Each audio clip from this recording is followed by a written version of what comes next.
अस्सलाम वालेकुम, मैं हूं आयशा रहमान और आप देख रहे हैं मेरा फेसबुक और YouTube channel the capture in. Video में आगे बढ़ने से पहले चैनल को लाजमी सब्सक्राइब करें क्योंकि आपको इस प्लेटफॉर्म से पॉलिटिक्स के हवाले से, इंटरनेशनल न्यूज़ के हवाले से या लोकल सतह पे जो भी मामलात पेश आ रहे हैं उसके बारे में बर वक्त अपडेट्स मिलती रहेंगी। नाज़रीन, ऐसे वाक़यात जो हैं इनकी रोकथाम तब मुमकिन होगी जब हमारे आला सतह के जो लोग हैं उनको भी सज़ा होगी। अब ये घरेलू मुलाजमा का वाक़या पेश आया और इस वक्त हर जगह ये टॉप ट्रेंड है और ये ऐसे वाक़यात हमेशा से ही टॉप ट्रेंड बनते आए हैं। लेकिन ये बताया जाए कि इन वाक़यात को कब और कैसे रोका जाएगा। ये सिविल जज हैं और सरगोदा से इनका ताल्लुक़ है। आसिम हफीज़, सिविल जज चौधरी आसिम हफीज़, इनकी वाइफ की फ़ौरन बेल ग्रांट हो गई। ये तो इंसाफ है हमारा। ये बच्ची जो है इस वक्त वेंटिलेटर पे है। 15 मुख्तलिफ किस्म के ज़ख्म इसके जिस्म पे थे और इसको इतना शदीद इस पे तशद्दुद किया गया है। इसके सर पे इसकी तस्वीर मैं आपको इस पे लाजमी शेयर कर दूंगी।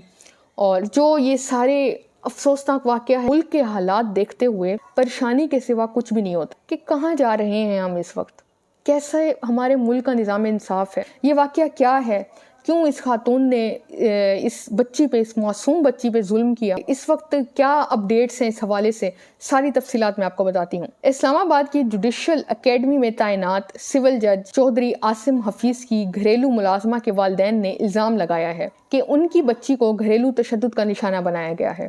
सिर्फ तशद्दुद की आला सतह तक गई है ये खातून। ये शायद साइको हैं या इनका दिमाग ख़राब है।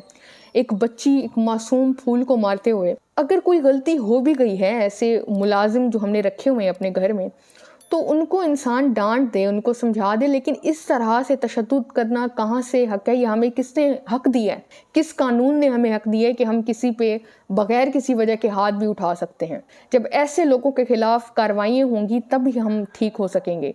इस पर इकरारुल हसन साहब ने भी ट्वीट किया, वो भी मैं लाजमी आपको बताऊंगी। पाकिस्तान के मकामी मीडिया के मुताबिक बच्ची का ताल्लुक पंजाब के ज़िला सरगोदा से है और वो कुछ अरसे से इस्लामाबाद में जुडिशल ऑफिसर के घर बतौर मुलाजमा काम कर रही है। इस हवाले से सरगोदा पुलिस के तर्जमान ने बताया कि ज़िले पुलिस के इल्म में आया कि एक इंतहाई मजरूब बच्ची को लाया गया है।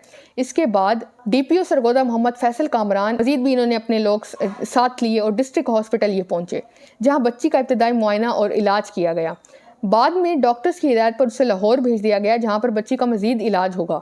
तर्जमान के मुताबिक बच्ची के वालिदैन ने बताया कि बच्ची इस्लामाबाद में एक जुडिशल ऑफिसर के घर पर घरेलू मुलाजमा थी, जिसे जज की अहलिया ने तशद्दुद का निशाना बनाया। बाद अज़ां बच्ची के जख्म बिगड़ने से सूरत हाल ख़राब हुई और इतनी अबतर बच्ची की सूरत हाल है कि वो इस वक्त लाहौर के हॉस्पिटल में वेंटिलेटर पे है। जो शख्स आपको मैं बताती चलूँ, जिसको मालूम है वो तो ठीक है, जिनको नहीं मालूम, अगर कोई शख्स वेंटिलेटर पे आ चुका है तो आप समझ लें कि वो इंसान किस कदर तकलीफ़ में होगा उस वक्त और अपनी ज़िंदगी और मौत की जंग ही लड़ रहा होगा। शायद ही कोई मौजज़ा हो जाए कि वो बच्चे बचें या वो लोग, वो शख्स बचें जो वेंटिलेटर पे हों। वेंटिलेटर बिल्कुल लास्ट स्टेज होती है और बहुत तकलीफ़देह मरला होता है वेंटिलेटर का। इब्तदाई मेडिकल रिपोर्ट के मुताबिक बच्ची के सर समेत जिस्म पर 15 जगह चोटों के निशानात हैं।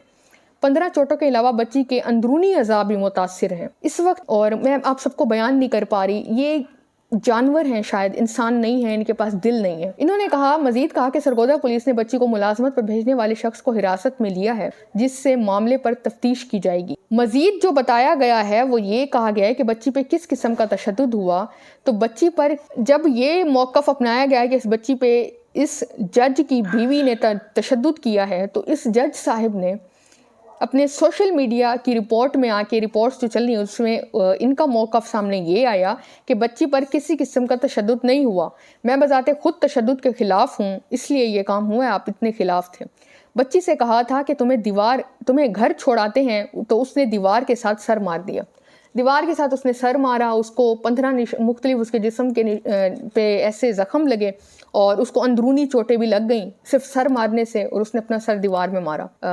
मतलब ये वो मामले हैं जो इंडिया की ड्रामों में होता है कि स्कूटर पे चढ़ के खातून चांद पे पहुंच चुकी है या पतंग पे लटक के वो जा रहे हैं। शायद ये सारे मामलात पेश आए हैं, मेरे ख्याल से ऐसा ही हुआ होगा।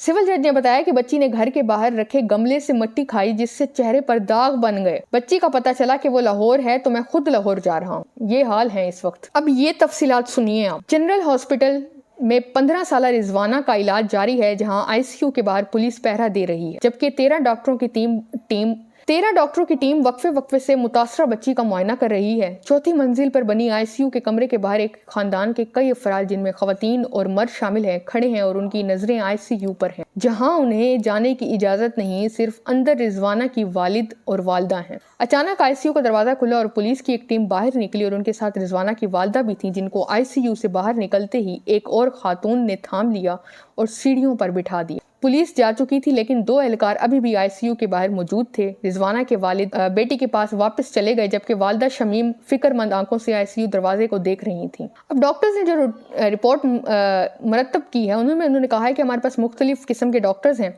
और दिमाग से लेकर जिस्म के मुख्तलिफ अज़ा के स्पेशलिस्ट भी हैं हमारे पास। बच्ची के जिस्म पर मुख्तलिफ हिस्सों पर चोटें हैं, लेकिन सबसे अहम उसके दिमाग को पहुंचने वाली चोट और दिमाग की सोजिश है। हम इंतहाई एहतियात से उसका इलाज कर रहे हैं और हमारी टीम इस नतीजे पर पहुंची है कि ब्रेन सर्जरी की फिलहाल ज़रूरत नहीं है। शमीम बीबी आईसीयू से बाहर निकली तो वो गम से निढाल थी। माँ की क्या हालत होगी अपनी बच्ची को इस तकलीफ में देख के। इन्होंने बताया कि मेरी बेटी की हालत पहले से बेहतर है, लेकिन मेरा दिल मुतमईन नहीं हो रहा, इससे ठीक तरह से बात नहीं होती और वो बहुत डरी हुई है। मजीद जो वालिदैन है इस रिजवाना के, इस बच्ची मासूम बच्ची के, वो बताते हैं कि 23 जुलाई इतवार के रोज इस्लामाबाद बस स्टैंड पर बुलाकर हमें बच्ची को जख्मी हालत में हमारे हवाले कर दिया गया। मजीद वो कहती, शमीम बीबी बताती हैं कि मेरी बेटी जिनके पास काम करती थी, वो लोग बड़ी गाड़ी में आए और मुझसे जगह की निशानदही करके बच्ची को मेरे करीब फेंक कर गाड़ी दौड़ा दी। बच्ची दर्द और खौफ की शिद्दत से कांप रही थी। मैंने घर अपने मियाँ को फ़ोन पर बताया और उसके बाद बस में 2 सीटें कराई, किराए पर ली और उसकी हालत देखते हुए उससे लिटाया और खुद खड़ी होकर सरगोदा रात 2 बजे पहुंची। इस्लामाबाद से सरगोदा का सफ़र, और माँ थी कि उसने अपनी बच्ची को लेटाया और पूरा सफ़र उसने खड़े होकर तय किया। इन्होंने जब बच्ची को हवाले किया था तो इतना भी तो कर सकते थे कि उसकी वालदा को कुछ पैसे ही दे देते। एक उसकी हालत इतनी नाजुक, इतनी ख़राब, और तुम लोग बच्ची को दे के भाग गए हो। इससे ज़्यादा कम ज़रफ़ी और बेशर्मी क्या होगी। शायद ये अल्फाज भी इनके लिए फ़िट नहीं बैठ रहे।